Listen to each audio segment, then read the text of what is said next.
Is it legal for the police to hold someone's phone up to their face to unlock it without their consent? Is it true that if you pull a weird face when you're setting up the Face ID on your phone, it would be impossible for anyone to unlock it by just holding it up to your face?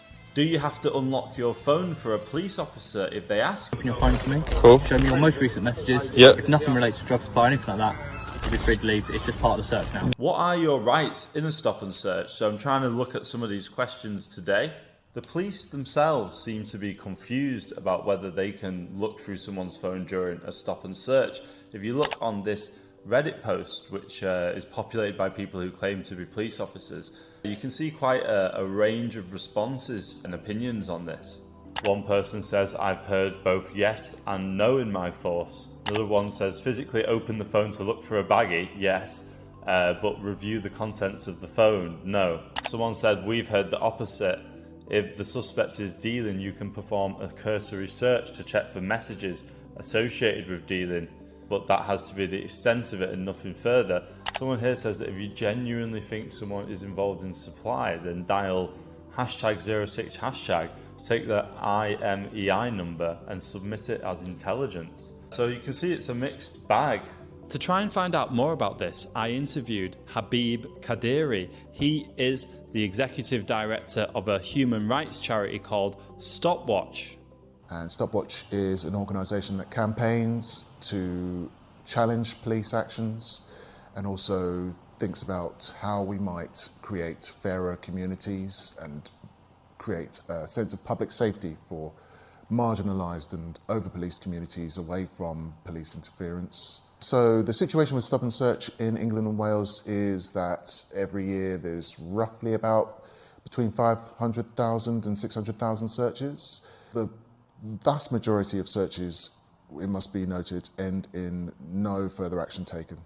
So that's almost 70% of searches, and the arrest rate is something about 15% of searches. So there's a big kind of discrepancy in what you're led to believe about searches and what actually happens. You're also told that, along with the idea of stop and search being a vital tool in the fight against all types of crime, it's specifically geared towards the idea of knife crime and young people, but the fact of the matter is most searches, again, about 2/3, nearly 70%, are for drugs rather than for finding offensive weapons or anything like that. And that burden is disproportionately felt amongst young black people. The stats show that roughly 3.5 to 4 times more often are black people searched in England and Wales compared with their white counterparts. So you can see that it's a power that is a lot of the time designed to target marginalised communities, racialised communities, where a lot of black people reside relative to the overall population. Can the police ask you to unlock your phone if they have detained you for a stop and search? So there is no specific power, police power, that requires an individual to have their phone unlocked for the police during a search. That said, even though you are well within your rights to refuse a search and to refuse the phone being unlocked, it's just as much the case that the police may then want you to prove that you own the phone, that it's in your possession, that it's yours. If you cannot prove that by other means, they may well suspect you of having that phone for illicit purposes and may try then to arrest you for that. You run a risk, even though you're acting well within your rights, of the police then trying to escalate the search to an arrest. So they're using the loopholes again? Yeah. Yeah. Interesting. What about if they hold someone's phone up to their face without their consent and unlock it using biometric data? So in that situation, the same rules apply. There is no specific police power to enable them to do such a thing.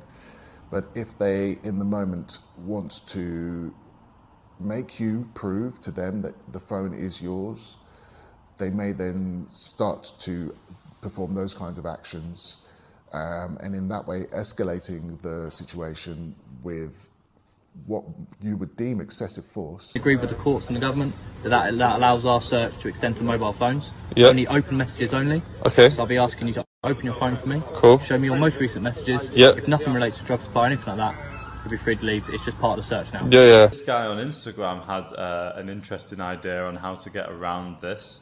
I'm probably ahead of the game on this one, but for an extra layer of security, when I set up my iPhone Face ID, I blew up my cheeks, and now it doesn't work unless I blow up my cheeks. So during that fine, I was like... So if the police try to scan me to face unlock my phone against my will, I just have to...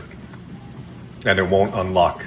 And I just thought I'd put you guys on. I think it's a good idea, but would it actually work? Okay, so this is the first time that I'm setting up the Face ID with this phone.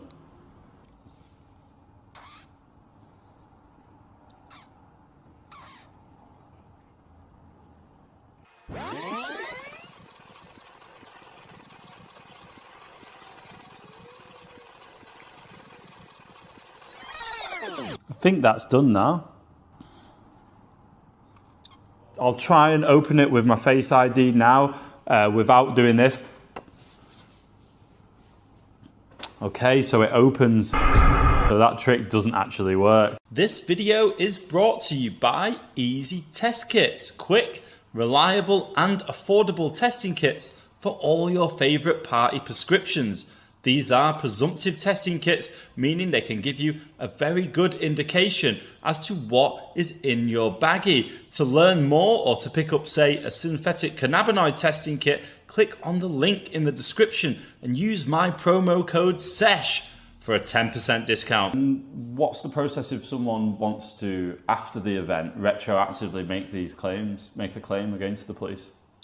So you are absolutely entitled to make a claim against the police if you feel that you were treated unfairly in some way during the procedure, and if you think that the police used excessive force and you have some kind of record of that, would be helpful. Any one of those is, we think, pretty good grounds to start a claim.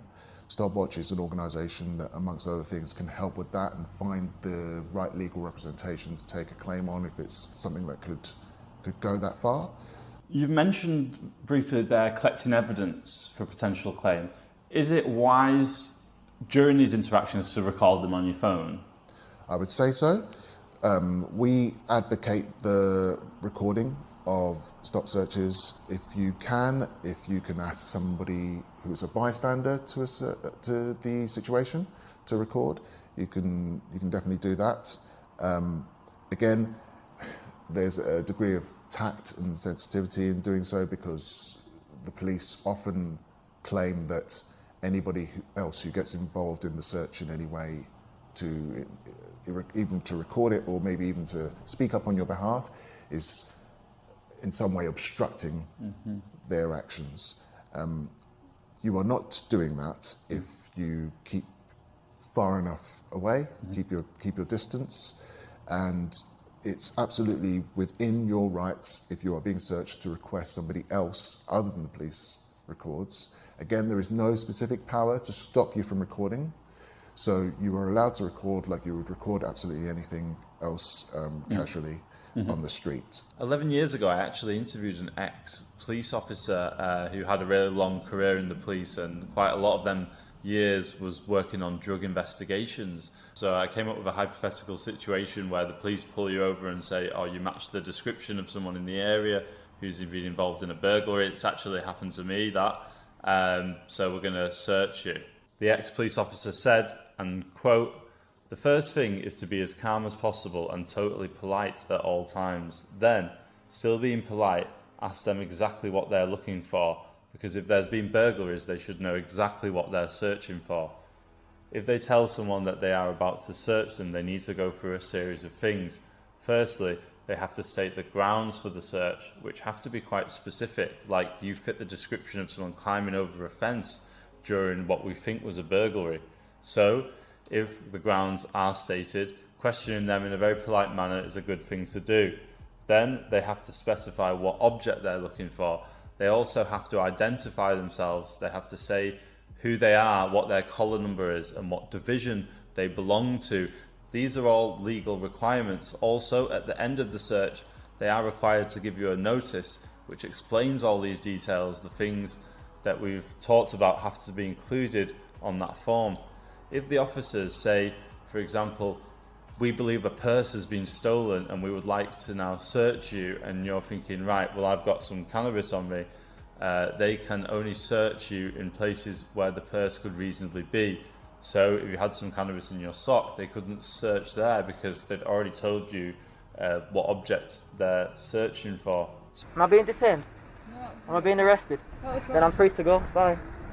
So I asked, if someone did get caught with the cannabis in their sock, then would it be a defence in court that it was, an illegal search? He said it could be, but you'll find that people don't contest it very often. Most of the time, if people get caught, that would either be a cannabis warning or a caution. But yeah, if the arresting officers stopped you and said they were looking for a purse and found some cannabis in your sock, that would be an unlawful search. So I asked the ex-officer what to do if you actually get arrested. He said the thing is to always get a solicitor and always don't say anything. A very important part of the arrest is the caution. You don't have to say anything that may harm defence if you do not mention questions such later on in court. It's very important to the arresting officer that they record your response to that. It's very specific evidence that is always offered in court. So it really is best to never ever respond to that caution. You can never undo what you've said, so it's best to be silent. It makes it a lot easier for the solicitor who is advising you if you don't respond to that caution. So I asked him if sometimes the reasonable suspicion is sort of fabricated, in his opinion, because someone's been profiled and they've decided that they might have drugs, so they want to search them. He said it does happen. The classic one is you smell of cannabis, especially when a car is being searched. It is true that there are police out there abusing their powers by saying that if there is a smell, they can just search someone. There is nothing you can do to counter it really, other than be polite. There is a lot you can do by just being polite and appearing cooperative. That is very often the best way to reduce the interests of a police officer. Anything you do say may be given evidence. Would you like to make any comment to that, sir? Hurry up, I've got somewhere to be. Hurry up, I've got somewhere to be. Let me write that out. Put in caps locks if you can. Hurry up. Just take longer. Oh, I'll go back and... It's all right, I'll go back and delete it. Hurry up. I've got somewhere to be. And can you put exclamation marks? Yeah, of course I can, sir. Put 3 of them. What about emojis? You got emojis? No, I don't have emojis. To be. Okay, and that's the location where you've given it, which is... Hold on, 3 exclamation marks. No, you don't put exclamation marks. Why? Who told you that? Because you don't need to. An exclamation mark isn't the response you've given, all right? No, it is. I'll shout it then. So I asked what happened if 3 people were in a car, the police searched the car and found a bag of cannabis, but they all said, it's not mine, all 3 of them, and they stuck to their story. What would happen then? He said if everyone said, no, it's not mine, it's up to the police to prove it. 20 years ago, the evidence would have been sent to forensics to see if anyone had any DNA on it, which would have proved it. But now, with all the cuts to the budgets, they'd never send it off. The forensic budget manager would never approve that. If they can't prove who owned it, they've got no case. If everyone knew that, more people would probably do that. That's a pretty safe tactic, he said. You've asked us why we've stopped you straight away. We've just come to have a chat. You can't force me to have a chat. You're 100% So can I go? You will in a sec. Can I go? Am I allowed to go? You can't just force me to have a chat. You've just said it's against my consent. Am I allowed to go? If I go now, am I going to be grabbed? Why have you... Can I go? Because I'm about to walk now. Because you really got me scared. You just pulled up on a side me. I'm gonna walk. I'm gonna walk. Okay. All right. Goodbye. So I asked him what would happen if the police pulled someone for a stop and search, and then they said, "Oh, I'm glad you're here because I've just found some drugs and I'm on my way to the police station to hand it in." Because that is actually covered under the Misuse of Drugs Act. Here you can see you can possess any drug as long as you're possessing it to stop a crime taking place and you're on your way to the police station to hand it in. That covers sort of security guards and stuff that have confiscated things off people at festivals and things like that. And he said, yeah, it's quite common for people to say that, but people don't tend to take it all the way to court. And when they do, courts tend not to believe that. The system is weighted well against people in drugs offences, especially if they're from a disadvantaged background. They get tempted to just admit it.